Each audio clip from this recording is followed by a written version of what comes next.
तो hello everyone, कैसे हैं आप लोग दोस्तों। मैं आप लोगों को आईडीटी पढ़ा रहा था और उसमें हम जीएसटी का जो बेसिक इंट्रोडक्शन है वो दोस्तों डिस्कस कर रहे थे, राइट। तो कल मैंने आप लोगों को कुछ थ्योरेटिकल पॉइंट्स नोट करवाए थे और मैंने ये बोला था कि भाई देखो, ये चैप्टर अपने आप में इम्पॉर्टेंट है। एग्जाम में जो ऑब्जेक्टिव टाइप क्वेश्चंस आ जाते हैं, स्मॉल क्वेश्चंस आ जाते हैं, वहाँ पर कई बार यहाँ से क्वेश्चंस बने हैं, तो आप इसको हल्के में ना लीजिएगा। तो एक बार मैं फटाफट से क्विक रिव्यू कर देता हूं कि सबसे पहले मैंने आप लोगों को एग्जाम्पल समझाया था कल की क्लास में कि देखो जीएसटी कैसे काम करता है। मैंने पूरे इंडिया का एक चक्कर लगवाया था आपको कि गुड्स महाराष्ट्र से स्टार्ट हुआ था, फिर हरियाणा आया था, फिर अंडमान आया, उसके बाद फिर अंडमान से अंडमान में सेल हुआ, फिर दमन चला गया और दमन के बाद दोबारा लौटकर महाराष्ट्र आ गया। तो लौट के बुद्धू घर में आए और फिर महाराष्ट्र के अंदर उसकी सेल हो गई। अच्छा, वो जो फाइनल कंज्यूमर था वो भी कहां पर बैठा था? महाराष्ट्र में। तो दोस्तों अल्टीमेट जो रेवेन्यू होता है ना गवर्नमेंट को, वो तभी बुक होता है जब गुड्स फाइनल कंज्यूमर के पास पहुंच जाता है। वरना होता क्या है कि बीच में जब B2B सप्लाई होती है, B2B का मतलब मैंने बताया था बिजनेस टू बिजनेस, उसमें केवल क्रेडिट पास ऑन होती है। गवर्नमेंट को रेवेन्यू फाइनली तब जाकर बुक होता है जब ट्रांजैक्शन हो जाता है B2C का मतलब होता है बिजनेस टू कस्टमर या बिजनेस टू कंज्यूमर। तो फाइनल कंज्यूमर जब आपकी सप्लाई को लेगा तो गवर्नमेंट को फाइनल क्या बुक होगा भाई? रेवेन्यू बुक होगा। तो ये मैंने एग्जाम्पल से समझाया था, हमने बहुत प्रैक्टिकली डिस्कस भी किया था। इसके बाद दोस्तों कॉन्स्टिट्यूशन में जो अमेंडमेंट हुए हैं उसके लिए डॉक्टर विजय केलकर की जो रिकमेंडेशंस हैं, लोकसभा फिर राज्यसभा, वो पूरी जर्नी मैंने आप लोगों को बताई थी। मैंने आपको ये भी बताया था कि जो फ्रांस है वो पहला कंट्री था जो 1954 में इसको इम्प्लीमेंट किया था जीएसटी को, और अभी वर्ल्ड में 160 कंट्रीज के आसपास ऐसे हैं इंक्लूडिंग इंडिया जो जीएसटी को फॉलो कर रहे हैं, राइट।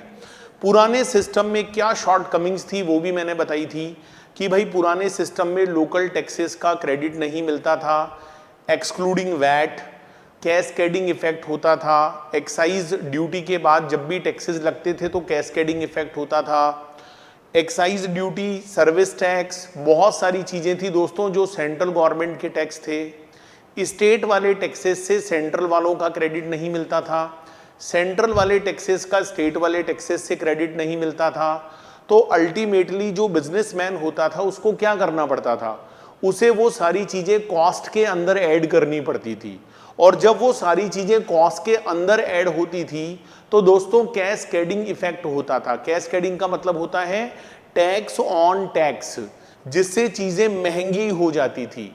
और एक चीज और मैं आपको बता दूं कि जो गुड्स और सर्विसेज होते हैं ना, उनके ऊपर डबल टैक्सेशन होता था। बहुत बार मैंने एग्जाम्पल दिए हैं, कल भी मैंने एग्जाम्पल दिया था कि रेस्टोरेंट में जब आप खाना खाने जाते थे तो एक कंपोनेंट ऐसा होता था जिसके ऊपर वैट भी लगता था और सर्विस टैक्स भी लगता था। तो अगर आप पहले वाले प्रीवियस वीडियो को नहीं देखे हैं तो ज़रूर देख लीजिएगा। तो ये सारी बातें मैंने कल आप लोगों को क्लास में बताई थी। आज की क्लास में हम कुछ और थ्योरेटिकल पॉइंट्स हैं, ये सब आपके स्टडी मैट के अंदर हैं। कोई भी बात मैं अपने मन से नहीं पढ़ा रहा हूं, मैं आपको सारी वही चीजें बता रहा हूं जो स्टडी मैट का पार्ट है। और दोस्तों प्रोफेशनल एग्जाम है, पढ़कर आपको सब कुछ ही जाना पड़ेगा। वो अलग बात है कि आप कोर्स खत्म होने के बाद जब रिवीजन करेंगे तो किस पर ज्यादा फोकस करेंगे, किस पर कम फोकस करेंगे, वो बात की बात है। लेकिन स्टार्टिंग में जब आप पढ़ते हो तो एक बार आपको पूरा ही अच्छे से पढ़ना पड़ता है, राइट। पढ़ने का तरीका यही होना चाहिए, है ना। चलो, तो आज हम क्या पढ़ने वाले हैं भाई? तो आप हेडिंग डाल लीजिए, that is called concept of GST. Concept of GST, ये जो जीएसटी आप पढ़ने जा रहे हो भाई, इसका अल्टीमेटली कॉन्सेप्ट क्या है? क्या है ये जीएसटी जो आप पढ़ने जा रहे हो? इसके कॉन्सेप्ट को थ्योरेटिकल पॉइंट ऑफ व्यू से मैं आप यहाँ पर कवर करूँगा।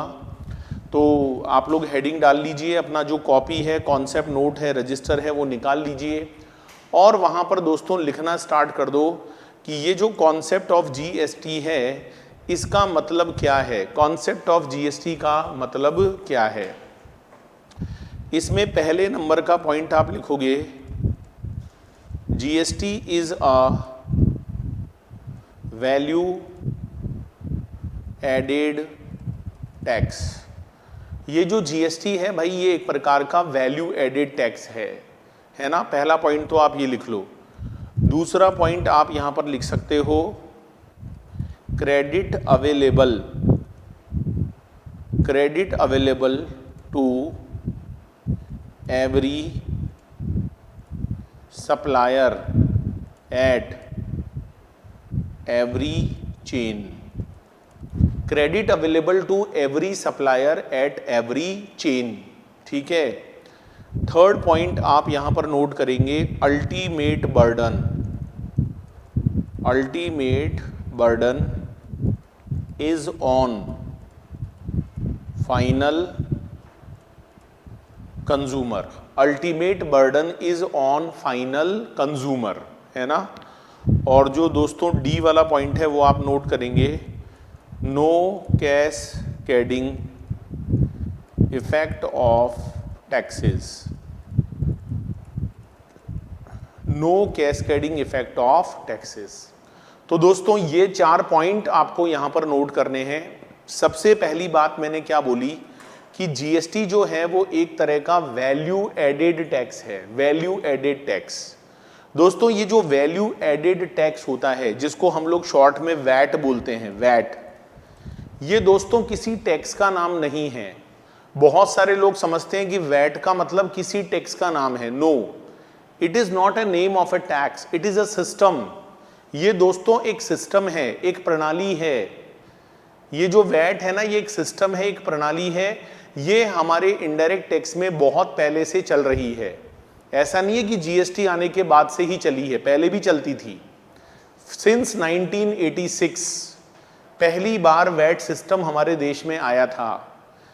और सबसे पहले मैं आपको बता दूं दोस्तों, जब एक्साइज ड्यूटी जो मैन्युफैक्चरिंग पर लगा करती थी ना, वहां पर दोस्तों वैट सिस्टम आया था। और जब ये पहली बार इंडिया में आया था ना, तो इसका नाम रखा गया था मॉड वैट। ये सारी बातें आपको लिखने का जरूरत नहीं है, ये बस आप ऐवे ही समझ लो कि भाई जब पहली बार इंडिया में वैट सिस्टम आया था तो इसका नाम रखा गया था मॉड वैट। मॉड का मतलब होता है modified VAT, modified value added tax. देखो वैट का मतलब क्या होता है कि वैल्यू एडिशन पर टैक्स लगाओ। जैसे एग्जाम्पल है, आप लिखना मत, 100 रुपए का सामान अगर आप 150 रुपया में बेच रहे हो, आपने पहले उसको 100 रुपया में खरीदा है, बाद में आप उसको 150 में बेच रहे हो, तो यहाँ पर जो आपका वैल्यू एडिशन है वो है हमारा 50। वैल्यू एडिशन का मतलब होता है sale price minus purchase price, उसको हम बोलते हैं वैल्यू एडिशन। भाई कितने का वैल्यू एडिशन हुआ, तो जो टैक्स लगना चाहिए वो केवल 50 पे लगना चाहिए। अब सपोज करो यहाँ पर 10% रेट है, तो 5 रुपए का टैक्स लगना चाहिए। अब मान लो किसी ने 150 रुपए का गुड्स खरीदा, वो आगे उसको 250 में बेच रहा है, उसने 150 में परचेज किया है और वो बाद में उसको 250 में बेच रहा है। तो दोस्तों बताओ अब की बार वैल्यू एडिशन कितना हुआ है, 100 रुपए का, 100 रुपए का वैल्यू एडिशन हुआ है। तो अब जो टैक्स लगना चाहिए वो इस 100 के ऊपर 10% लगना चाहिए, मतलब 10 रुपया। तो जब जब वैल्यू एडिशन होगा उतने उतने वैल्यू एडिशन पर क्या लगाओ, टैक्स। इससे क्या होता है दोस्तों कि जो परचेज पर टैक्स लगा है वो दोबारा से टैक्स पे टैक्स नहीं लगता। तो जो जीएसटी अब आप पढ़ने जा रहे हो, जीएसटी भी एक तरह से अगर देखा जाए तो वैट ही है। तो सर फिर पहले वाले में और अब बाद वाले में क्या फर्क है? कोई फर्क नहीं है। क्रेडिट पहले भी मिलती थी, क्रेडिट बाद में अभी भी मिलती है।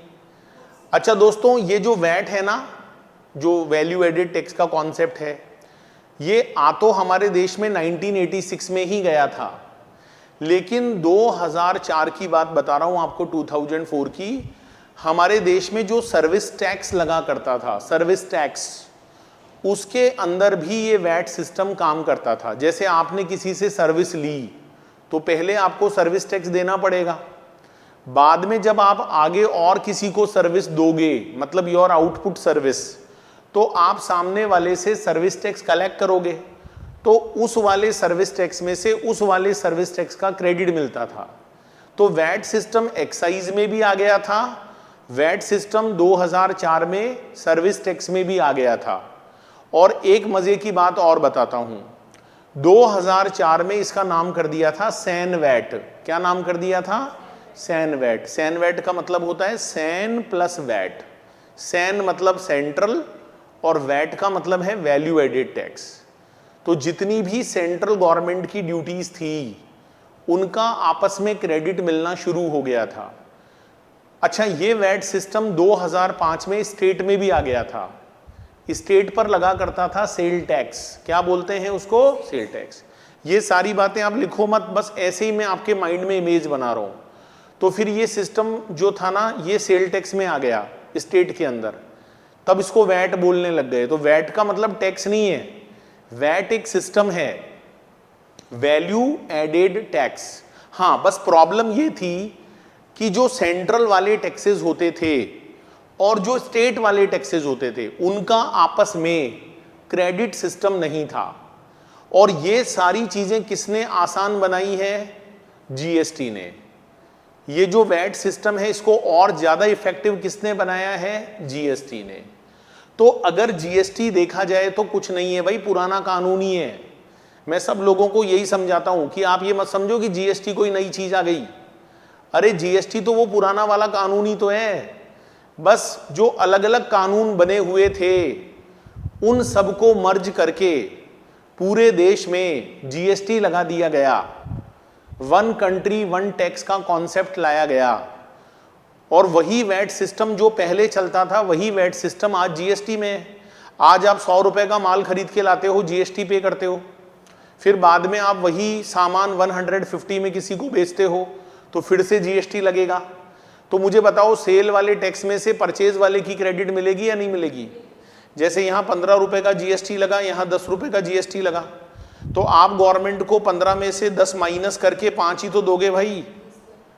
तो ये एक तरह से देखा जाए ना तो जीएसटी एक तरह से मॉडिफाइड वैट ही है, मतलब वैट को ही थोड़ा और सिस्टमेटिक किया गया है। जीएसटी कोई अलग से कोई नया अवतार अवतरित नहीं हुआ है, पुराने सिस्टम को ही मर्ज करके थोड़ा और बेटर बनाया गया है। समझ में आ रही है ये सारी बातें? चलो, तो ये सब तो मैं हटा देता हूं, ये तो वैसे ही एवं ही समझाने के लिए मैंने लिखा था। सेकंड पॉइंट देखो मैंने क्या लिखा है, credit available to every supplier at every chain. देखो कल मैंने एग्जांपल लिया था ना, सामान कितनी जगह घूम रहा था, कहां कहां चला गया था, अंडमान, फिर वो गुजरात, हरियाणा, दिल्ली, पता नहीं कहां कहां घूमा था, राजस्थान, फिर यूपी, एमपी, कई स्टेट बीच में आ सकते हैं। हो सकता है कुछ स्टेट के नाम मैंने अभी ले लिए हो, वो कल वाले एग्जाम्पल में ना हो, पर टेंशन ना लीजिएगा, मैं तो एवं ही मतलब बता रहा हूं आपको। तो क्रेडिट जो मिलता है वो एवरी सप्लायर को मिलता है। इसके अंदर ये प्रॉब्लम नहीं आती है कि अरे तुम तो मैन्युफैक्चरर हो, तुम तो ट्रेडर हो, मैन्युफैक्चरर वाली क्रेडिट ट्रेडर को नहीं मिलेगी, ऐसा नहीं है।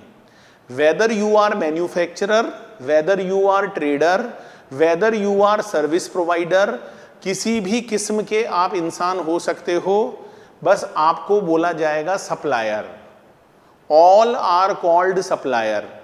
जीएसटी आने के बाद सबको क्या कहा जाता है? सप्लायर। और सप्लायर किसी भी लेवल का हो।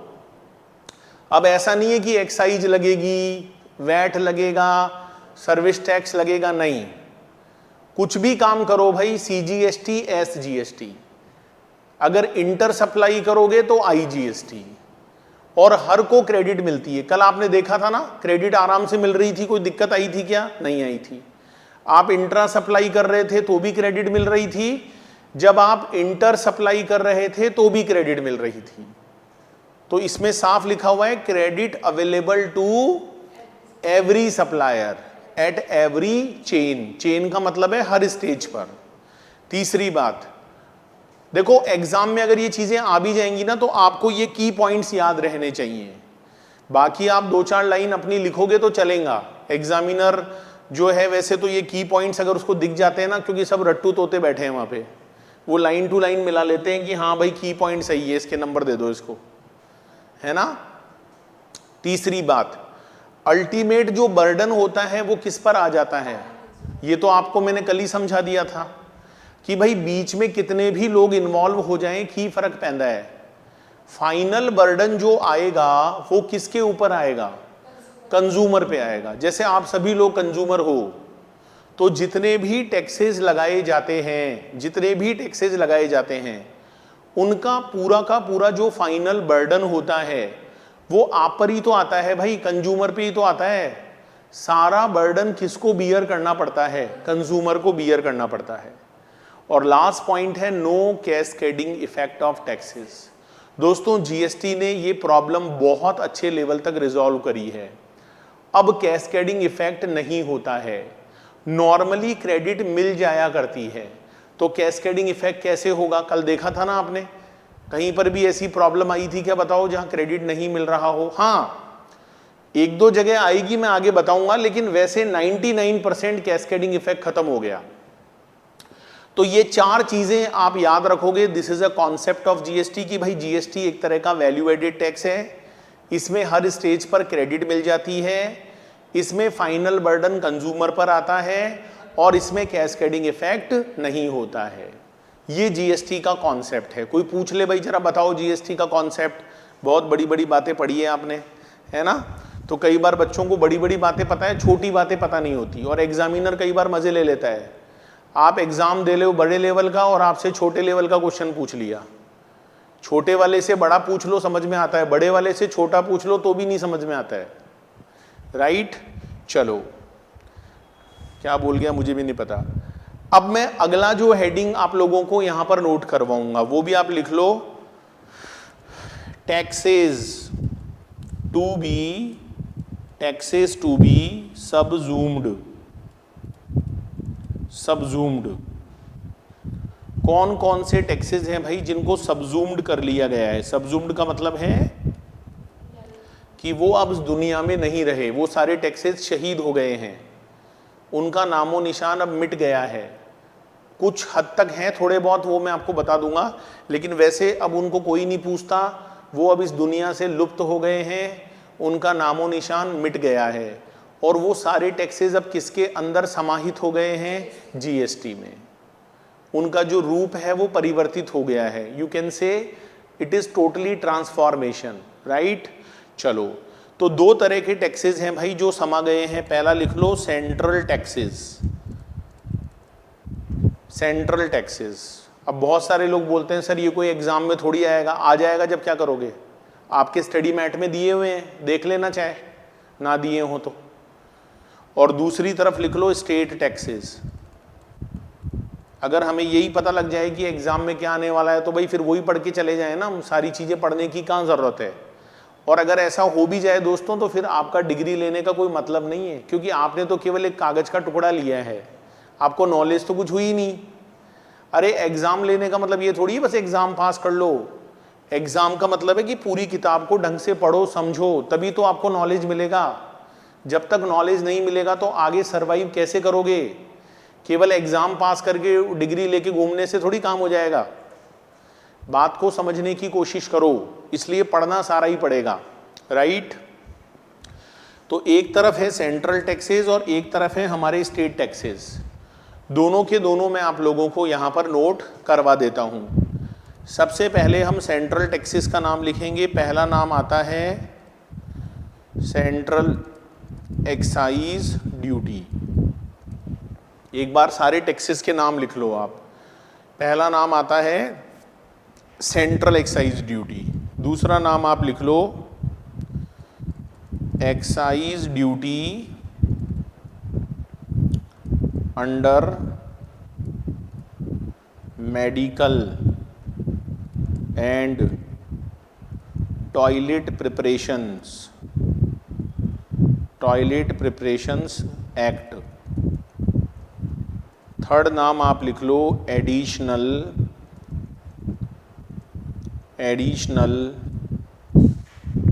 ड्यूटीज ऑफ एक्साइज, और ब्रैकेट में लिख लीजिएगा गुड्स ऑफ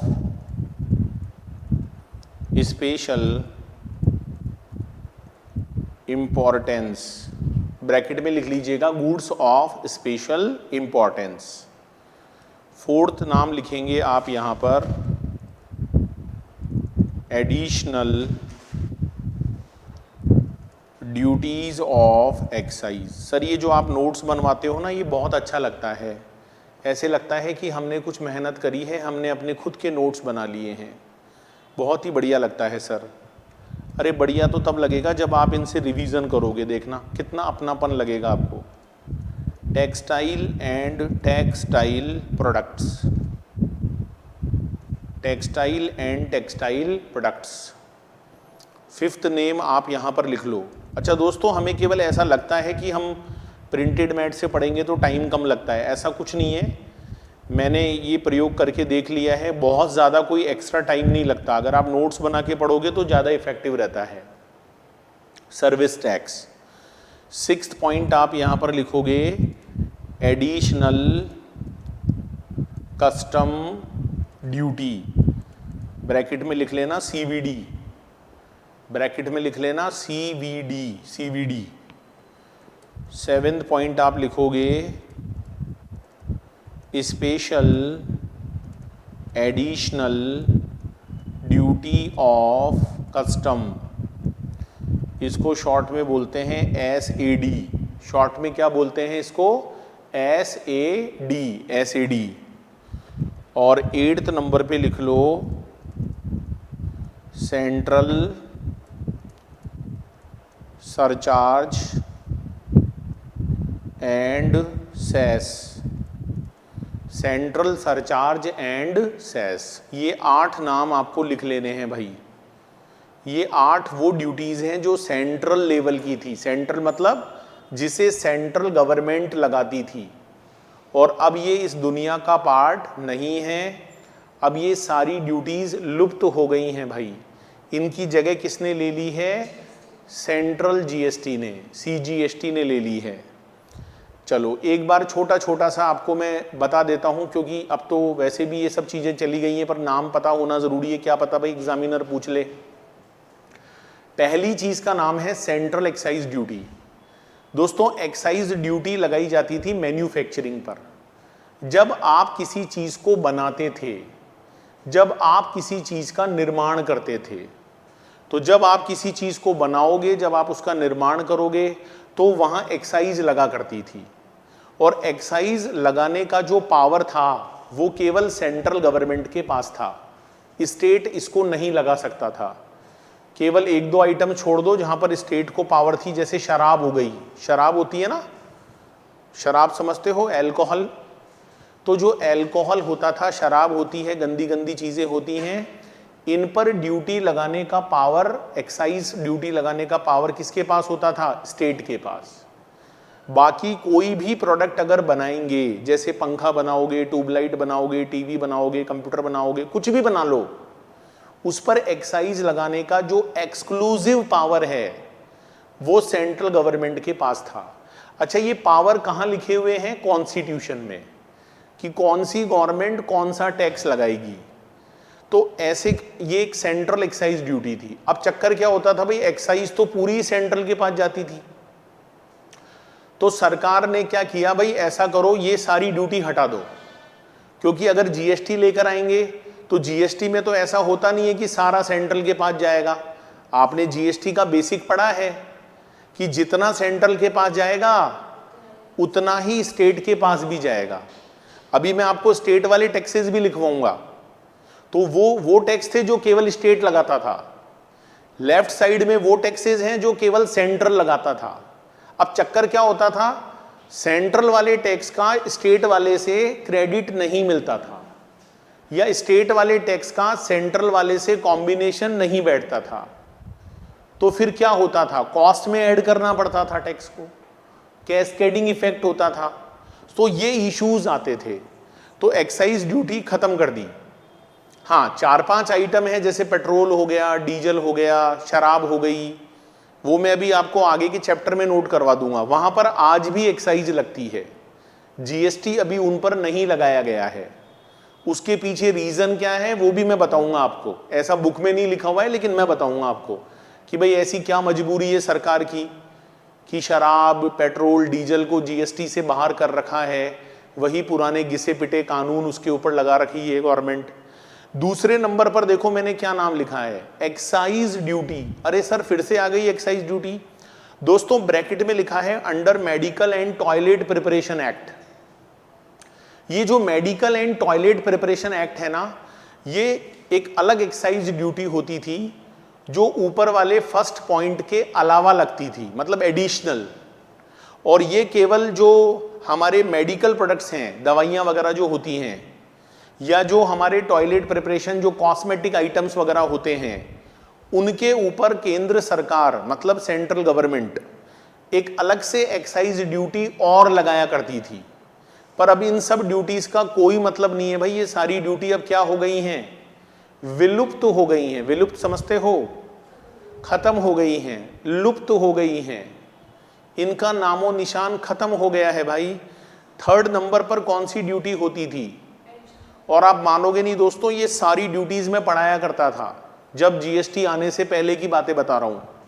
मुझे कई दिन लगते थे इन ड्यूटीज को समझाने में। बढ़िया है, धन्य हो मोदी गवर्नमेंट का कि ये सब हटा दिए। इतना कंफ्यूजन होता था, मैं क्या बताऊं आपको। चलो थर्ड नंबर पर क्या नाम है, एडिशनल ड्यूटी ऑफ एक्साइज। मतलब एक्साइज की लो एक और तीसरी ड्यूटी ये लगती थी, गुड्स ऑफ स्पेशल इंपॉर्टेंस। एक लिस्ट बनी हुई हुआ करती थी, मुझे याद है उस जमाने में, मतलब बहुत पुरानी बात नहीं बता रहा, 2017 से पहले की बात बता रहा हूं। स्पेशल इंपॉर्टेंस की एक लिस्ट बनी हुई होती थी। उसमें कुछ तरह के जैसे सूती कपड़े हो गए, कॉटन हो गया, मतलब 10-15 आइटम्स के नाम थे। उनको कहा जाता था गुड्स ऑफ स्पेशल इंपॉर्टेंस। उनके ऊपर केंद्र सरकार जो सेंट्रल गवर्नमेंट होती थी वो एक एक्साइज लगाया करती थी। वो एक्साइज भी अब बंद हो गई है। मतलब सरकार ने वो जो पुरानी, मतलब मैं आपको क्या बोलूँ, वो जो कन्फ्यूजन थे ना वो सारे हटा दिए कि यार ये सारी भीड़ खत्म करो। जैसे चौथे नंबर पर देखो फिर एक्साइज का नाम आया, और ब्रैकेट में क्या लिखा है मैंने, textile and textile article. Textile मतलब होता है कपड़ा, तो कपड़े की जितनी भी मिलें होती थी, टेक्सटाइल मिल्स, वहां पर गवर्नमेंट एक और एक्साइज लगाया करती थी। ये सब खत्म हो गई हैं। सर्विस टैक्स, ये दोस्तों एक बहुत बड़ी चीज हुआ करती थी। जो हमारा सर्विस सेक्टर होता था, सर्विस सेक्टर, देखो इनडायरेक्ट टैक्स दो चीजों पे लगता है ना, एक तो गुड्स पे लगता है और एक सर्विस पे लगता है। जैसे आप सब लोग पढ़ाई कर रहे हो, कल को आपको डिग्री मिल जाएगी, बड़े आदमी बन जाओगे भाई, प्रोफेशनल पर्सन बन जाओगे, तो आप में से बहुत सारे लोग ऐसे होंगे वो ये कहेंगे जी हमको तो नौकरी नहीं करनी, हम तो अपना खुद का ऑफिस खोलेंगे। बहुत सारे ऐसे भी होंगे कि भाई चलो थोड़े टाइम नौकरी कर ली, एक्सपीरियंस मिल गया, थोड़ा धन कमा लिया, चलो अब अपना ऑफिस खोल लो। और कई ऐसे हैं जो शुरू से ही ऑफिस खोल के बैठ जाएंगे। तो दोस्तों जब आप अपना खुद का ऑफिस खोलकर बैठ जाते हो, है ना, तो आप कंसल्टेंसी देते हो अपने क्लाइंट्स को, ऑडिट करते हो, टैक्स की एडवाइजरी करते हो, फाइनेंशियल सर्विस देते हो, फाइनेंशियल कंसल्टेंसी देते हो, मैनेजमेंट कंसल्टेंसी देते हो, तो दैट इज कॉल्ड सर्विस। जैसे आर्किटेक्ट का क्या काम है, सर्विस देना। इंटीरियर डेकोरेटर का क्या काम है, सर्विस देना। जितने भी सीए, सीएस, सीएमए, एडवोकेट, ये सब जो बैठे हैं इनका काम क्या है, सर्विस देना। तो दोस्तों सर्विस भी तो एक प्रोडक्ट हुआ। तो हमारे देश में 2017 से पहले सर्विस के ऊपर एक अलग से टैक्स लगता था जिसका नाम था सर्विस टैक्स। और ये सर्विस टैक्स दोस्तों केवल और केवल एक्सक्लूसिवली सेंट्रल गवर्नमेंट ही लगाती थी, स्टेट का कोई लेना देना नहीं था। तो सेंट्रल गवर्नमेंट ने इसको हटा दिया कि भाई ये सब हटाओ, क्योंकि अगर ये सब आप नहीं हटाओगे तो जीएसटी आ ही नहीं सकता। अरे एक तरह से देखा जाए तो जीएसटी क्या है, ये जो सेंट्रल वाले टैक्सेज हैं और वो जो उधर अभी स्टेट वाले में लिखवाऊंगा, उन सब की जगह ही तो रिप्लेस किया है जीएसटी को। तो अगर कोई नया मेहमान आने वाला है तो पहले पुराने मेहमानों को तो विदा करो ना भाई, उनकी जगह खाली तो करो, जब तो नया मेहमान आएगा। समझ में आ रही है बात? Okay sir. ये मैंने 6th नंबर पर क्या नाम लिखा है देखो जरा, एडिशनल कस्टम ड्यूटी। ऐड नहीं है ये मैंने शॉर्ट फॉर्म लिखी है, कहीं आप इसको ऐड लेस वो वाला ऐड समझ लो। ऐड का मतलब है एडिशनल।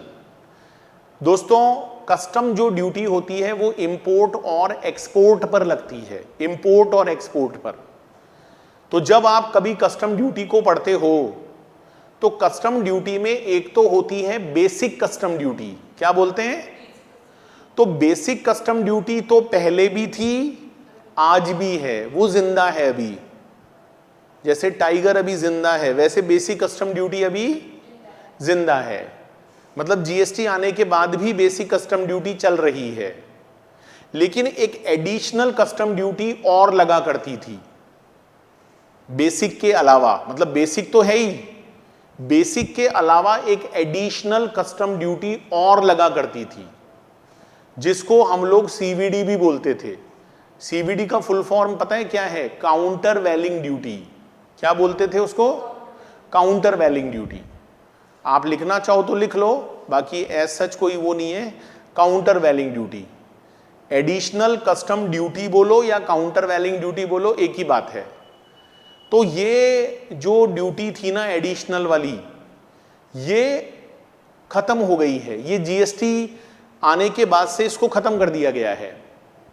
जब आप कभी कस्टम ड्यूटी पढ़ोगे तो वहां पर एडिशनल कस्टम ड्यूटी का जैसे ही नाम आएगा तो वहां लिखा हुआ मिलेगा कि ये अब जीएसटी का पार्ट बन गई है, मतलब अभी इस दुनिया में नहीं है ये। हाँ, बेसिक कस्टम ड्यूटी आज भी है दुनिया में, वो खत्म नहीं हुई है। ठीक है।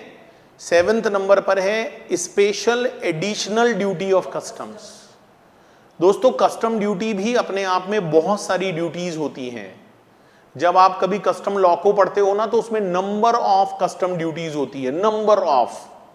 उसमें से एक ड्यूटी का नाम है, जैसे किसी ने बोला कस्टम ड्यूटी आना जरा, तो बहुत सारी कस्टम ड्यूटी खड़ी हो जाती थी, मैं भी आवांगा मैं भी आवांगा।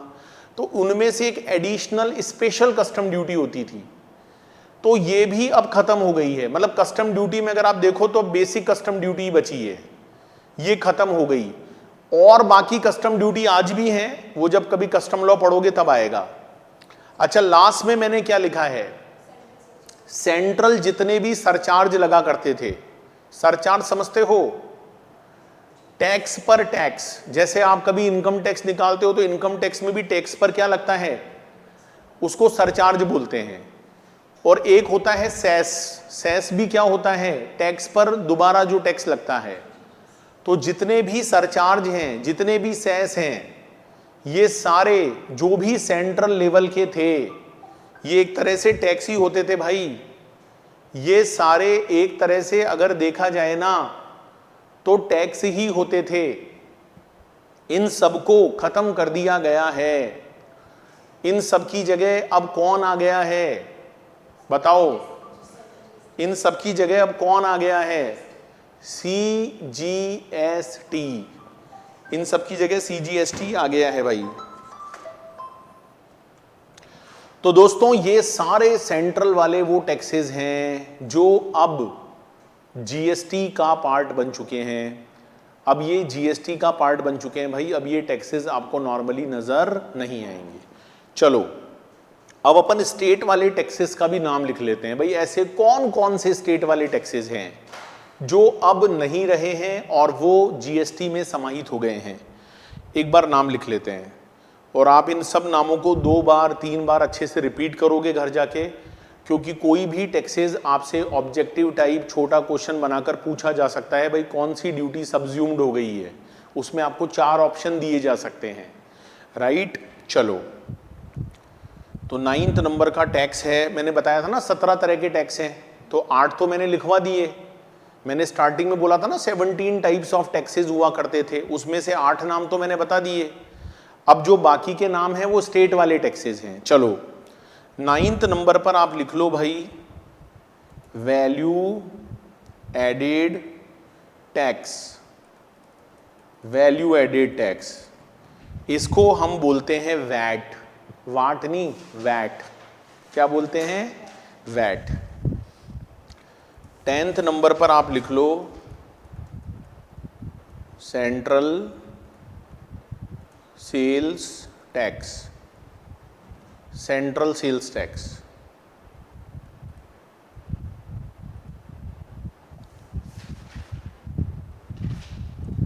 Central sales tax. और 11 नंबर पर आप लिख लो entry tax. Entry tax, entry tax, octroi etcetera. Entry tax लिख लो, ऑक्ट्रॉय लिख लो, एक्सेट्रा। 12th नंबर पे लिख लो लग्जरी टैक्स।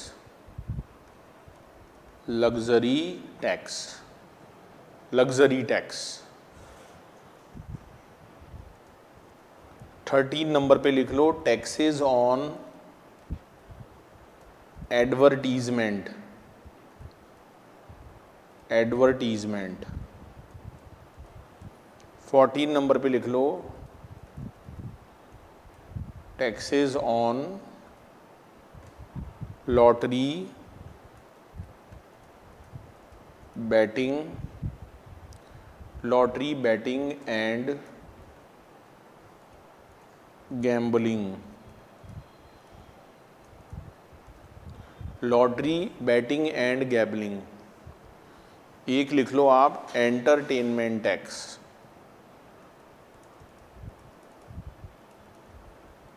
एंटरटेनमेंट टैक्स,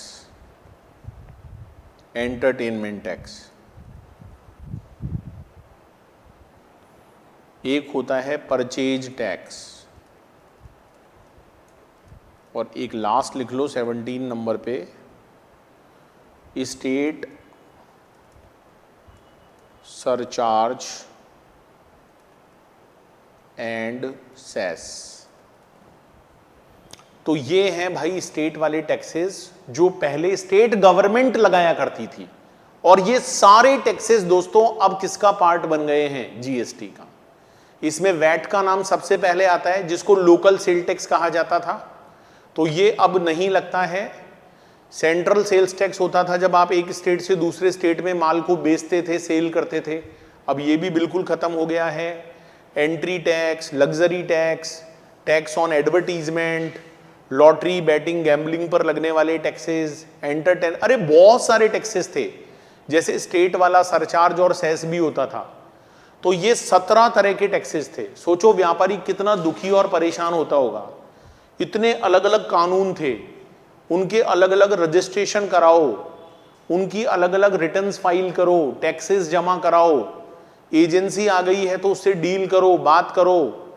वो दोस्तों अपना सर फोड़ता होगा, अपने बालों को पकड़ पकड़ के नौचता होगा। लेकिन दोस्तों जीएसटी ने ये काम बहुत इजी कर दिया है।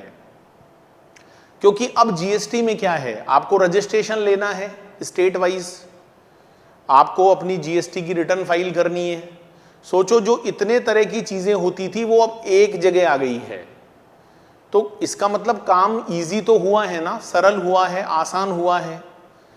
प्रोफेशनल लोगों के लिए भी बहुत इजी हो गया है। पहले उनको इतने कानून का अलग अलग नॉलेज रखना पड़ता था, अब केवल जीएसटी कानून पर फोकस करना है।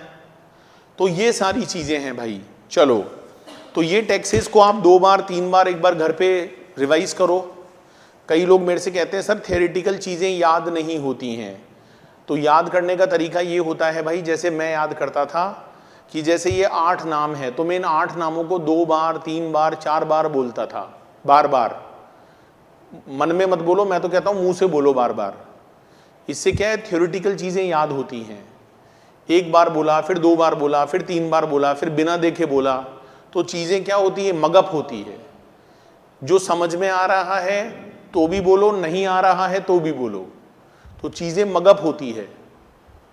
ठीक है, तो ऐसे अगर आप करोगे 1 बार 2 बार 3 बार तो चीजें आपके दिमाग में जाएंगी। और एग्जाम में ऐसा तो देखो क्वेश्चन आता नहीं है कि भाई जरा वो 8 नाम लिखकर बताओ। एग्जाम में तो क्या होगा, आपको क्वेश्चन दे देगा, नीचे 4 ऑब्जेक्टिव आंसर दे दिए, भाई बताओ कौन सा वाला है इसमें। तो अगर आप पढ़े हुए हो तो चीजें क्या हो जाएंगी, याद आ जाएंगी आपको, है ना। चलो, इसके बाद एक छोटी सी चीज है जो आपको यहां पर लिख लेनी चाहिए, that is called benefits. Benefits of GST. ये आप सभी लोगों का जो फर्स्ट चैप्टर होता है ना, उनमें है ये सारी चीजें, बेसिक इंट्रोडक्शन वाली। इसके बाद तो हम फिर जीएसटी को टेक्निकल तरीके से पढ़ना शुरू कर देंगे, है ना। सप्लाई का पूरा कॉन्सेप्ट समझाऊंगा, फिर उसके बहुत सारे क्वेश्चन आए हुए एग्जाम के, वो सारे करवाऊंगा आपको। बेनिफिट्स ऑफ जीएसटी, ठीक है भाई, जीएसटी के क्या क्या बेनिफिट है। तो आप में से कोई बता सकता है, एवं ही बताओ दिमाग लगा के भाई क्या क्या बेनिफिट हैं जीएसटी के। हैं जी, क्या खत्म हो गया, कैस्केडिंग इफेक्ट खत्म हो गया। अच्छा, ये एक ही बेनिफिट है बस, है जी, क्रेडिट मिलना शुरू हो गई। क्यों, पहले भी मिलती थी क्रेडिट तो। अच्छा, पहले केवल सेंट्रल वाले की सेंट्रल से मिलती थी, स्टेट वाले की स्टेट से मिलती थी, अब आपस में मिलने लग गई। और बताओ, डबल टैक्सेशन खत्म हो गया है, वेरी गुड। और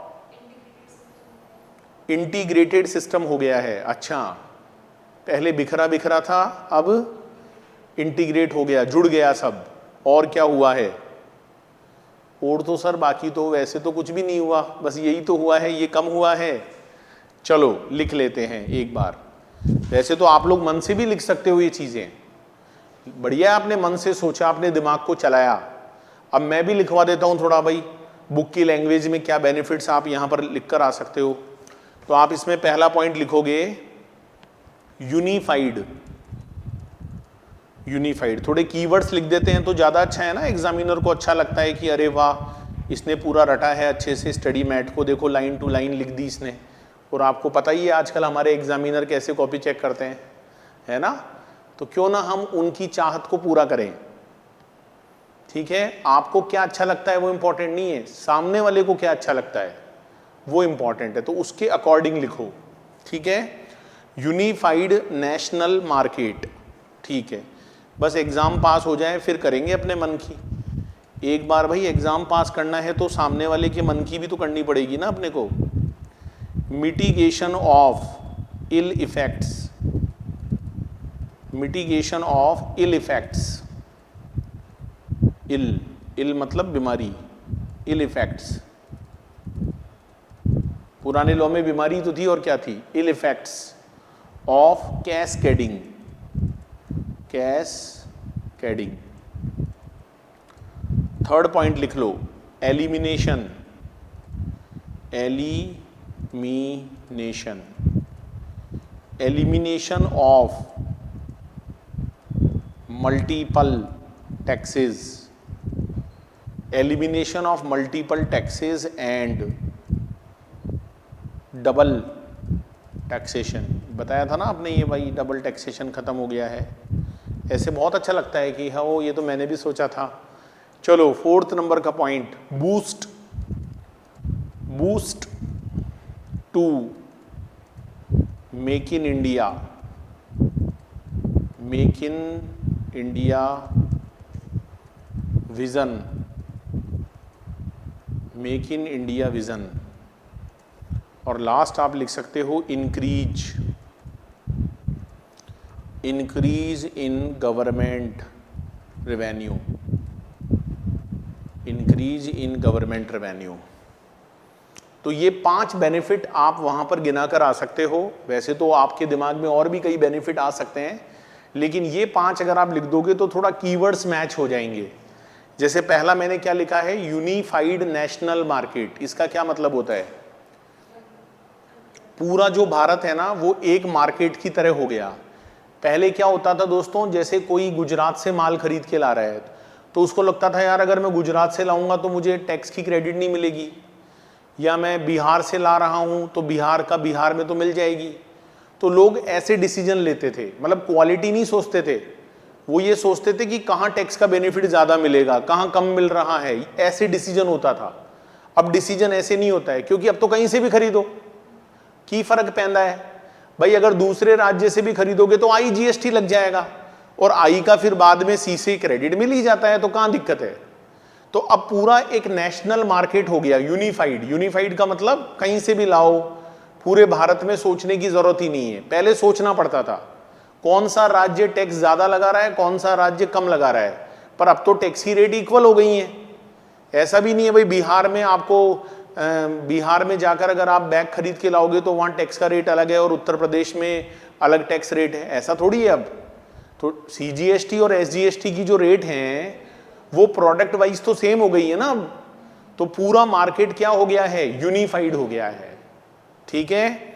दूसरी बात, mitigation of ill effects of cascading. जो ये कैस्केडिंग नाम की एक बीमारी थी ना, कैस्केडिंग बीमारी मतलब वैसे खांसी जुकाम वाली बीमारी नहीं, जो कैस्केडिंग की बीमारी थी, मतलब टैक्स पर जो टैक्स लग जाया करता था, वो काफी हद तक मिटिगेट हुआ है, मतलब वो खत्म हुआ है, उसका असर खत्म हुआ है, मिटिगेशन। राइट। थर्ड पॉइंट मैंने क्या लिखवाया है, जो मल्टीपल टाइप के टैक्सेस होते थे, जैसे रावण के 10 सिर होते थे, ऐसे टैक्सेस के भी 10 सिर नजर आते थे, यूं यूं यूं यूं चलते हुए आते थे और व्यापारी को आके डराते थे। वो जितने चेहरे थे ना, वो सब अब सिमट गए हैं GST के नाम से। तो ये जो मल्टीपल टैक्सेस हुआ करते थे, मल्टीपल, ये सब एलिमिनेट हुए हैं। शक्ति एक जगह पर केंद्रित हुई है। पहले व्यापारी बेचारा परेशान था, सर्विस टैक्स वालों को संभाले, वैट वालों को संभाले, एक्साइज वालों को संभाले, किस किस को संभाले भाई। तो अब वो सारे मल्टीपल टैक्सेस क्या हो गए हैं, एलिमिनेट। जैसे मेरे से कई बच्चे कहते हैं, सर हम उनकी किताब से पढ़ें या हम उनके नोट से पढ़ें, सर हम ICI के स्टडी मैट से पढ़ें। मैं कहता हूं भाई किसी से मत पढ़ो, मैं जो लिखवा रहा हूं बस वो पढ़ लो।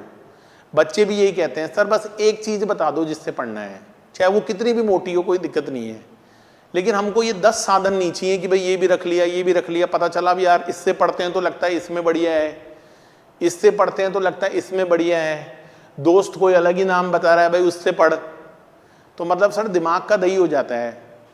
तो इसीलिए देखो मैं जो नोट्स बनवा रहा हूं ना, वो एक तरह से मैंने मल्टीपल जो मटेरियल था उनको एलिमिनेट कर दिया, आपको एक जगह सारी चीज दे दी और सारे क्वेश्चन भी एक ही जगह करवा दूंगा, तो फिर आपके पास बचेगा ही नहीं कुछ कि भाई उससे पढ़ो उससे पढ़ो। और जो सलाह देने वाले लोग हैं ना, उनको भी फिर आप ज्ञान दे सकते हो कि नहीं नहीं नहीं नहीं, एक और चीज बताता हूं तो उससे पढ़। तो मल्टीपल टैक्सेस क्या हो गए हैं भाई, एलिमिनेट हो गए हैं। और डबल टैक्सेशन भी काफी हद तक खत्म हो गया। जैसे मैंने रेस्टोरेंट का एग्जांपल दिया था आपको कि कोई आदमी खाना खाने गया, 1000 रुपए का बिल आया, तो 70% पर तो दे रहा है सर्विस टैक्स, जो पुराने कानून में होता था, मतलब 700 रुपए पे वो सर्विस टैक्स देगा, और 40% मतलब 400 रुपए पर वो वैट देगा। तो भाई 100 रुपए पर उसने सर्विस टैक्स भी दे दिया और उसने वैट भी दे दिया, डबल टैक्स। तो वो जो डबल टैक्स का सिस्टम है वो खत्म ही हो गया अब, क्योंकि अब GST में क्या होता है, whether it is a goods, whether it is a service, CGST SGST। अब ये लड़ाई है ही नहीं ना कि वैट अलग है सर्विस टैक्स अलग है, सेम है और बराबर बराबर टैक्स है ना। चलो चौथा पॉइंट है हमारे मोदी जी का जो सपना है, भाइयों बहनों, मेक इन इंडिया। तो मेक इन इंडिया मित्रों, मेक इन इंडिया का जो विजन है उसको काफी हद तक बूस्ट मिला है, बूस्ट, क्योंकि ये हमारे प्रधानमंत्री जी का सपना था कि भाई मेक इन इंडिया करो, चीजें भारत में बनाओ। अब लोग भारत में क्यों नहीं बनाते थे, क्योंकि यहां का इनडायरेक्ट टैक्स बहुत उलझा हुआ था, अलग अलग भांति भांति प्रकार के टैक्स थे, नाना प्रकार के क्या थे, टैक्स थे। तो लोग यहां पर इंडस्ट्री लगाने में घबराते थे कि यार भारत का इनडायरेक्ट टैक्स का सिस्टम बहुत ही गंदा है, दुनिया भर की एजेंसीज पीछे पड़ जाती हैं। लेकिन जब से GST आया तो चीजें क्लियर हुई, बहुत सारे मल्टीपल टैक्सेस मर्ज हुए। मैं मानता हूं दोस्तों कि इतना अच्छा भी नहीं है, GST आने के बाद भी प्रॉब्लम्स हैं, क्योंकि मैं तो रोज फेस करता हूं, किताबों में ये सब लिखा हुआ है, लेकिन GST आने के बाद कई प्रॉब्लम्स पहले की तरह आज भी बनी हुई हैं, वो मुझे पता है, वो किताबों में नहीं लिखी हुई, वो मैं जब आपको GST लॉ पढ़ाऊंगा ना, तब बीच बीच में मैं आपको बोलता चलूंगा। और इसमें मैं किसी सरकार की बुराई नहीं कर रहा, मैं प्रैक्टिकल चीज आपको बताऊंगा कि देखो GST में कितनी बड़ी बड़ी बातें बोली गई थी, किताबों में लिखा गया था ये हो जाएगा वो हो जाएगा, देखो GST का कितना बुरा हाल है, व्यापारी लोग आज भी कितने परेशान हैं। पर वो मैं अभी नहीं बोल सकता ना, क्योंकि अभी तो मैं आपको बेनिफिट्स बता रहा हूं, फिर जब कभी कमी बताने की बारी आएगी तब वहां बताऊंगा आपको। बात भी सही है। तो boost to make India vision, कि भाई इंडिया में जो बूस्ट था उसको विजन को बढ़ावा मिला है, लोग अब ज्यादा खुश हो गए हैं कि भाई चलो इंडिया में जाकर फैक्ट्री लगाते हैं, वहां का इनडायरेक्ट टैक्स का सिस्टम अब बहुत बढ़िया हो गया है। ऐसा आपको लिखना है एग्जाम में आ जाए तो, ठीक है। चलो असलियत क्या है वो बात की बात है। लास्ट पॉइंट क्या लिखा हुआ है, इंक्रीज इन, देखो ये तो हुआ है। आज आप जीएसटी का कलेक्शन देखो, हर महीने का डेटा आता है, नेट पर अवेलेबल है, गूगल करके देख सकते हो। वैसे भी गूगल करके आप बहुत सारी चीजें देखते ही हो, तो बढ़िया है ऐसी चीजें देखो कि भाई देखिए जीएसटी कलेक्शन पिछले 50 महीने में कितना हुआ, तो आपको दिखेगा हर महीने का जीएसटी कलेक्शन। और आप ये देखो अभी 1,20,000 करोड़ से ऊपर जा रहा है हर महीने का कलेक्शन जीएसटी का।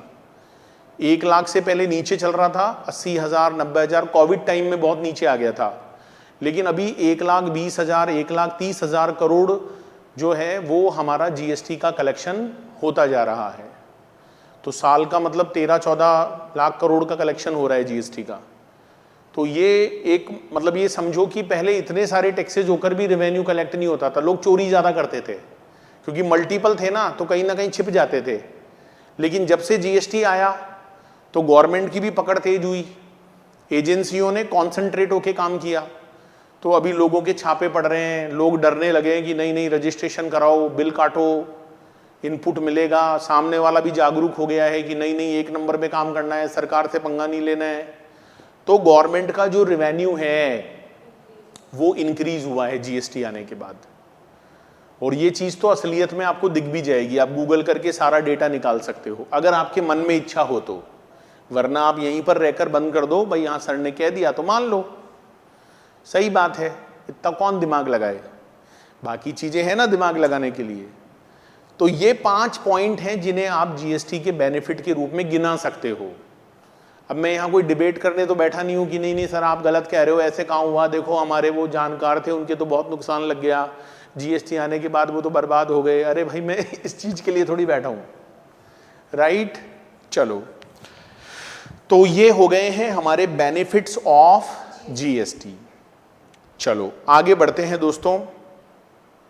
इसके बाद आप लोग यहां पर जो नेक्स्ट पॉइंट लिखने वाले हैं वो है different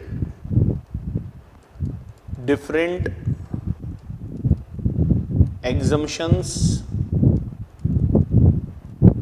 and benefits. Different exemptions and benefits under GST.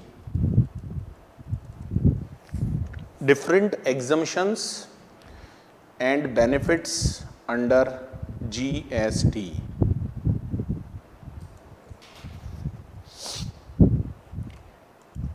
दोस्तों अगर हम पुराने लॉ की बात करें, पुराने लॉ की मतलब जीएसटी आने से पहले की बात करें, तो गवर्नमेंट बहुत सारी इंडस्ट्रीज को एग्जम्पशंस देती थी टैक्स में से, उनको बेनिफिट्स देती थी। अच्छा मुझे एक बात बताओ जरा, मैं सोच देखता हूं आपका दिमाग कितना चलता है। गवर्नमेंट टैक्सेस के अंदर कई बार बेनिफिट देती है। आपने पढ़ा होगा भाई अगर आप कपड़े की इंडस्ट्री लगाओगे तो आपको टैक्स में इतनी रियायत मिलेगी, या आप अगर फूड इंडस्ट्री में जाओगे तो आपको ये टैक्स बेनिफिट मिलेगा, या आप अगर होटल खोलोगे तो आपका 4 साल तक इनकम टैक्स नहीं लगेगा। ऐसे क्यों करती है सरकार? भाई सरकार का तो बल्कि रेवेन्यू कम होता है उससे, तो सरकार ऐसा क्यों करती है कि किसी को टैक्स की रेट कम कर देती है किसी इंडस्ट्रियल सेक्टर में? मतलब ऐसे किसी एक जने के लिए नहीं करती कि भाई मुकेश अंबानी को टैक्स नहीं देना इस साल से, ऐसे तो कर नहीं सकती ना, फिर तो आंदोलन हो जाएगा देश में कि भाई मुकेश अंबानी खास है। पूरी इंडस्ट्री को देती है, ऐसा क्यों करती है गवर्नमेंट? जरा सोचो।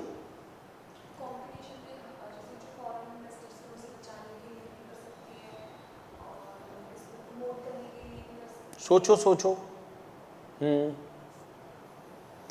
देखो ये जो टैक्स बेनिफिट होते हैं जो गवर्नमेंट देती है, इनकम टैक्स में भी देती है, अभी आप जीएसटी में भी बहुत सारे पढ़ोगे, पुराने लॉ में भी दिए जाते थे। इन सब के पीछे कारण क्या है मैं बताता हूं दोस्तों। ये टैक्स जो कानून है ना, टैक्स लगाना, ये केवल रेवेन्यू कमाने का साधन ही नहीं है कि भाई टैक्स का मतलब है केवल रेवेन्यू कमाना।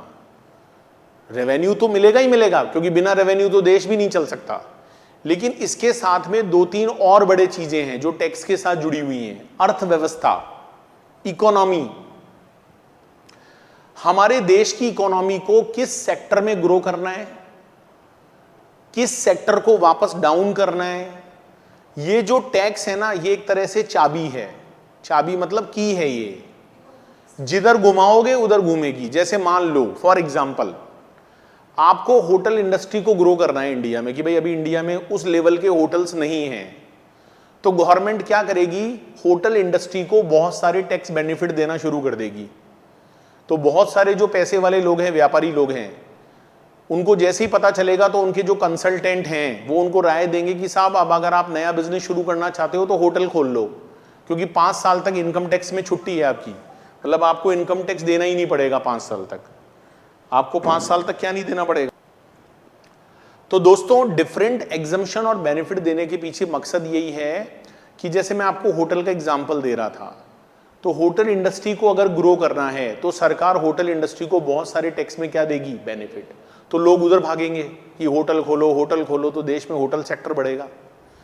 जैसे सरकार को लगता है कि भाई हमारे देश के अंदर जो इंफ्रास्ट्रक्चर है उसको डेवलप करना है, तो जैसे रोड बनाने का काम है, कंस्ट्रक्शन जो साइट्स होती हैं, या जैसे मेट्रो के रूट्स बनाने हैं, या एयरपोर्ट के टर्मिनल्स बनाने हैं, तो इसके लिए बड़ी बड़ी कंपनियां काम करती हैं जिनको कंस्ट्रक्शन कंपनीज बोलते हैं। तो सरकार कंस्ट्रक्शन कंपनीज को टैक्स में रियायत दे देती है ताकि लोग ज़्यादा से ज़्यादा कंस्ट्रक्शन के बिजनेस में जाए, तो देश का इंफ्रास्ट्रक्चर क्या होगा, डेवलप होगा। जैसे कई बार क्या होता है दोस्तों, हमारे देश में जो गरीब लोग हैं, जो निर्धन वर्ग है, तो उस पर टैक्स लगाना गलत बात है, क्योंकि सिस्टम ये होना चाहिए कि अमीरों से टैक्स का पैसा लो और उसको देश में जो वेलफेयर स्कीम है उसमें खर्च करो, क्योंकि अमीर आदमी तो महंगे हॉस्पिटल में इलाज करा लेगा, लेकिन गरीब के पास तो पैसा नहीं है, तो वो इलाज कहाँ कराएगा। तो उसके लिए सरकारी हॉस्पिटल खोल दिए, वहां पर सारे डॉक्टर हैं, उनको सैलरी कौन देती है, गवर्नमेंट देती है।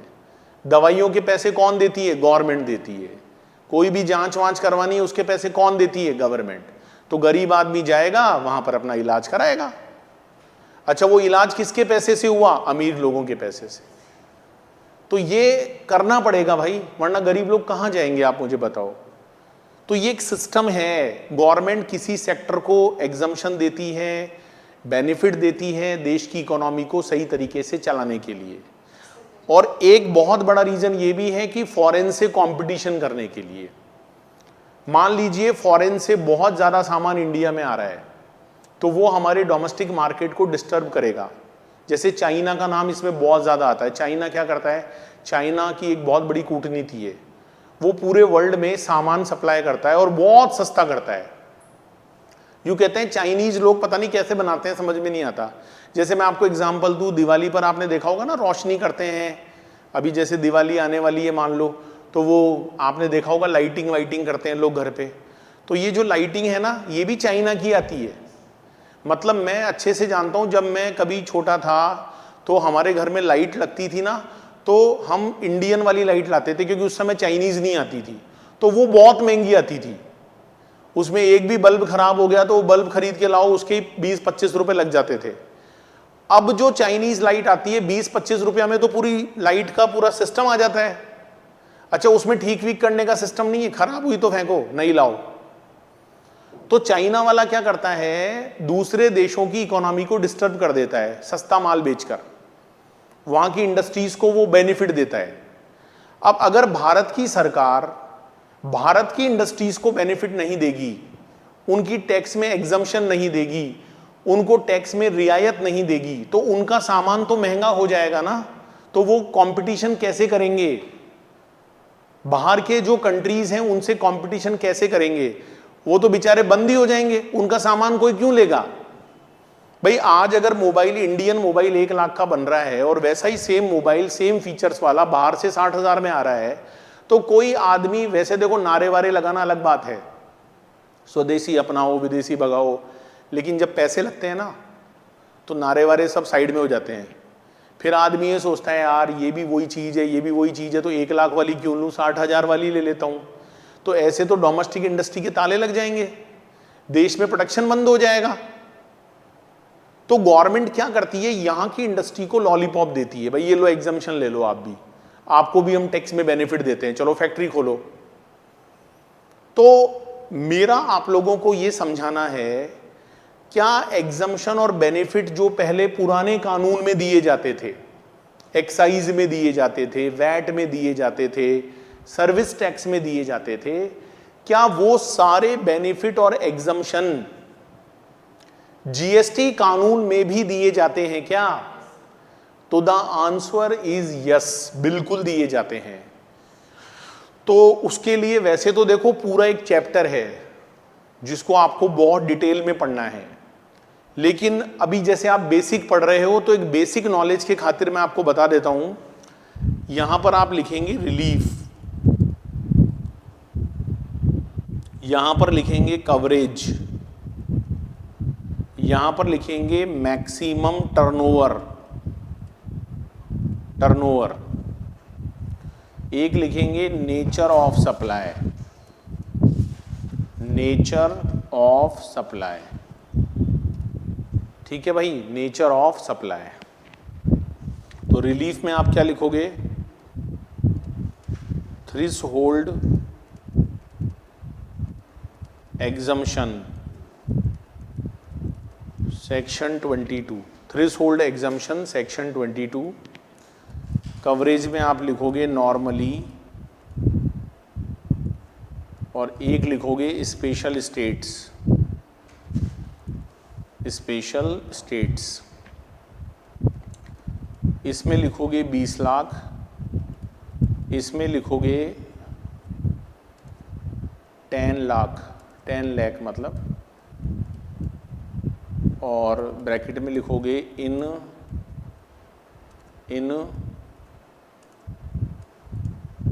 सम केसेस रुपीज 40 लाख, 40 लाख, और नेचर में लिखोगे intra state supply except for services, except for services. दूसरे नंबर पे लिखोगे लाइन छोड़ के कॉम्पोजिशन, कॉम्पोजिशन स्कीम, और यहां लिखोगे सेक्शन 10। कॉम्पोजिशन स्कीम में क्या लिखोगे, सेक्शन 10। इसमें लिखोगे एक तो नॉर्मली, और एक लिखोगे special states, special states, special states. यहां लिखोगे 150 लाख रुपीज, 150 लाख, और यहाँ लिखोगे स्पेशल स्टेट के सामने 75 लाख मतलब लैक्स, और ब्रैकेट में लिखोगे इन सम स्टेट्स 50 लाख, और यहाँ लिखोगे इंट्रा स्टेट सप्लाई,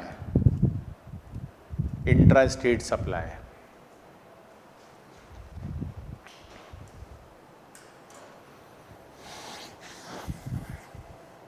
तो एक बार आप इसको नोट कर लीजिए, फिर मैं आपको समझाता हूं।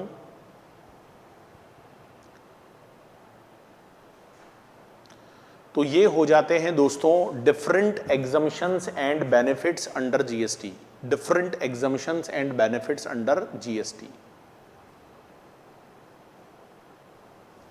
जैसे पुराने लॉ में बेनिफिट मिला करते थे ना, वैसे ही सारे बेनिफिट जीएसटी में भी मिलते हैं, और ये सरकार की मजबूरी है, सरकार इनको बिल्कुल खत्म नहीं कर सकती, क्योंकि सरकार, ऐसा तो होगा नहीं कि पूरे इंडिया का हर कोना डेवलप हो गया है, कुछ स्टेट डेवलप नहीं हुए हैं, कुछ स्टेट डेवलप हो गए हैं, तो सबको डेवलप करना है भाई। सारी इंडस्ट्रीज को बेनिफिट मिलना चाहिए, जो इंडस्ट्रीज डाउनफॉल पर है वहाँ गवर्नमेंट को बेनिफिट देना चाहिए। तो देखो यहां पर आप लोग, वैसे तो इसका पूरा चैप्टर है, आने वाले चैप्टर्स में आप पढ़ोगे ये सारी बातें, लेकिन मैं आपको एक बेसिक नॉलेज के खातिर बता दूं। देखो 2 तरह के बेनिफिट मिलते हैं जीएसटी में।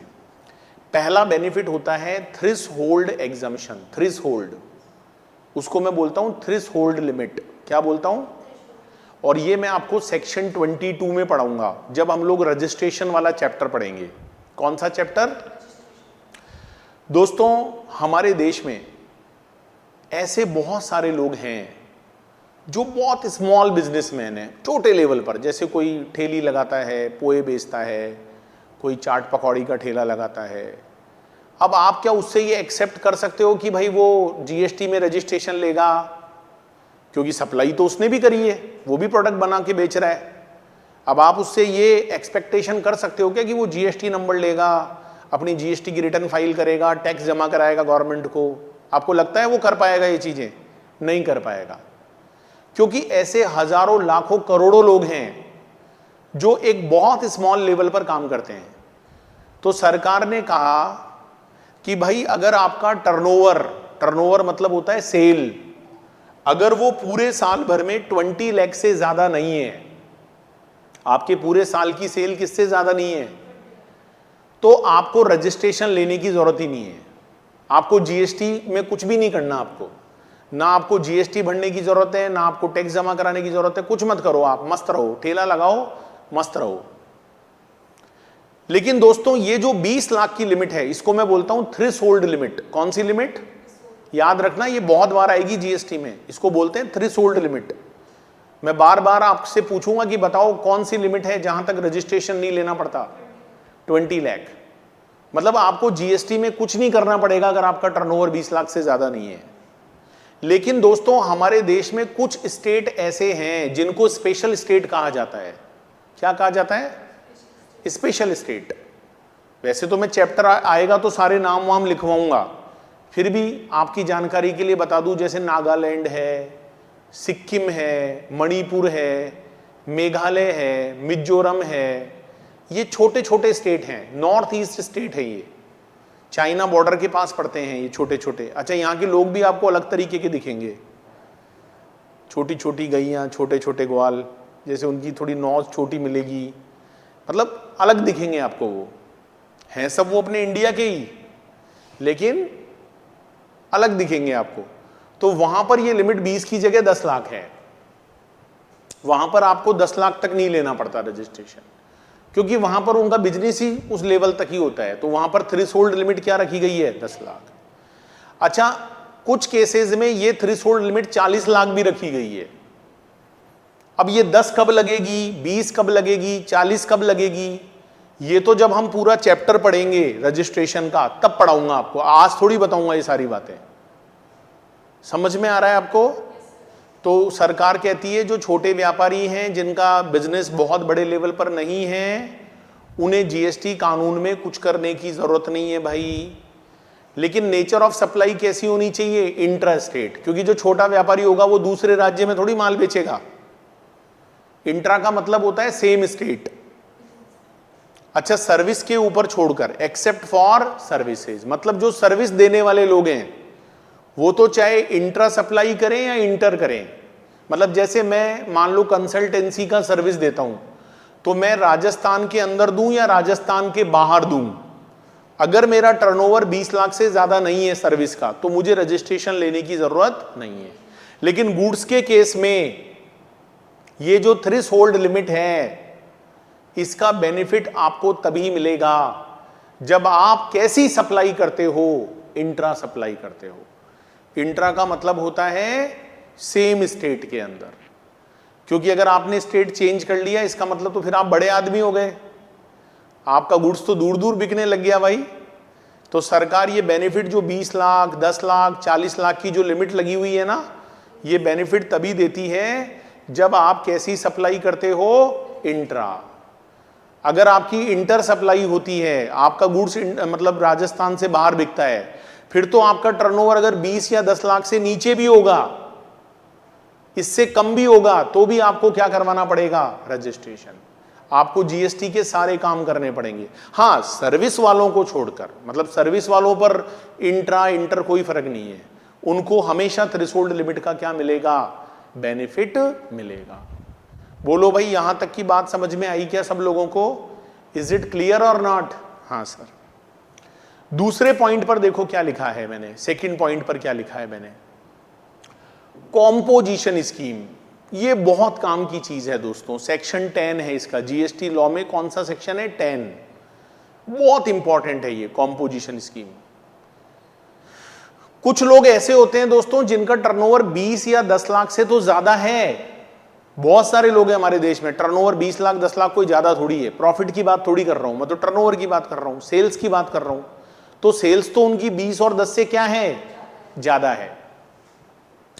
तो आप उनको बड़ा व्यापारी तो नहीं बोल सकते कि भाई बहुत बड़े हो गए, 20-10 लाख तो काफी लोगों का हो जाता है भाई। लेकिन अगर उनका टर्नओवर 150 लाख से कम है, 150 लाख से क्या है, कम है, और अगर आप स्पेशल स्टेट में हो, असम, मणिपुर, नागालैंड, मिजोरम, तो वहां पर लिमिट कितनी है, 50 नहीं 75, 75। कुछ जगह पर 50 भी है, कुछ जगह पर 50 भी है। अब 50 कब लगानी है, 75 कब लगानी है, 150 कब लगानी है, वो सब मैं आपको बाद में पढ़ाऊंगा। और यहां पर भी कैसी सप्लाई होनी चाहिए, इंटरा। कंपोजिशन स्कीम का बेनिफिट तभी मिलता है जब सप्लाई कैसी होगी। अब कंपोजिशन क्या होता है, कई बच्चे ये भी बोलते हैं भाई कंपोजिशन का क्या मतलब है। तो कंपोजिशन का मतलब ये है दोस्तों, if you are a small tax payer, your turnover is more than 10 और 20 लाख और 40 lakh, whatever the limit, you are registered under GST, you are registered, but your turnover is not more than 150 lakh, your turnover is not more than 75 lakh or 50 lakh, whatever the limit. In these situations you have to pay GST. आपको GST तो देना पड़ेगा, लेकिन आपको GST में जो बहुत सारे कंप्लाइंस होते हैं, जैसे आपको हर महीने रिटर्न भरनी पड़ती है जीएसटी में, आपको हर महीने टैक्स जमा कराना पड़ता है, आपको कंसल्टेंट को मोटी मोटी फीस देनी पड़ती है, वो सब काम करने की जरूरत नहीं है। पूरे साल भर में केवल एक बार रिटर्न जाएगी बस। टैक्स भी 3 महीने से एक बार जमा होगा, मतलब साल में 4 बार होगा, 3-4 क्वार्टर होते हैं। तो मतलब आपको टैक्स तो देना पड़ेगा, लेकिन आपके लिए प्रोसीजर को इजी कर दिया जाएगा। प्रोसीजर को क्या कर दिया जाएगा, इजी कर दिया जाएगा। तो पहले पॉइंट में तो आपको जीएसटी से ही बाहर कर देंगे, भाई चलो आप तो मस्त ही रहो, कुछ करो ही मत। लेकिन दूसरे पॉइंट में अंदर तो रखेंगे, लेकिन थोड़ा प्रोसीजर आपके लिए क्या रहेगा, इजी रहेगा। कंपोजिशन स्कीम बोलते हैं उसको। अब कंपोजिशन स्कीम क्या होती है, कैसे काम करती है, कौन लोग एलिजिबल होते हैं, ये सारी तमाम बातें मैं आपको, एक हमारा 3rd चैप्टर आएगा चार्ज ऑफ जीएसटी, क्या बोलते हैं उसको, उसमें पढ़ाऊंगा। देखो आप कभी ये मत सोचना कि सर अभी क्यों नहीं पढ़ा रहे, क्या चक्कर है, इनको आता है नहीं आता है। देखो मेरे को सब आता है, अगर मेरे को नहीं आता है तो फिर आपका घाटा हो जाता है। मेरे को आता है, लेकिन मैं सारी चीज आज कैसे बता दूं भाई, जब शुभ घड़ी आएगी। हर चीज का देखो एक समय होता है, जब वो घड़ी आएगी तब बताऊंगा ना आपको, पहले कैसे बता दूं। तो ये एक बेसिक चीज मैंने बताई कि जीएसटी में बहुत सारे बेनिफिट भी मिलते हैं, एग्जम्पशंस मिलती हैं, ठीक है।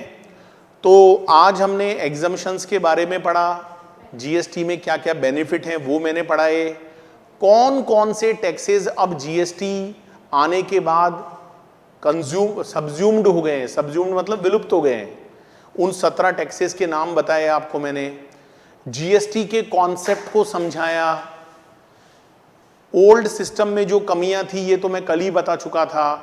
तो ये सारे थ्योरेटिकल पॉइंट हैं, लेकिन आप इनको हल्के में मत ले लेना भाई, हल्के में मत ले लेना, पढ़कर जाने हैं, हमारे कोर्स का पार्ट है ये, है ना। अब इसमें जो थ्योरेटिकल पार्ट थोड़ा बहुत बचा हुआ है, एक तो वो मैं आपको नेक्स्ट क्लास में करवाऊंगा, और इस फर्स्ट चैप्टर से रिलेटेड जो भी क्वेश्चंस बनते हैं वो सारे क्वेश्चंस भी हम क्लास में डिस्कस करेंगे।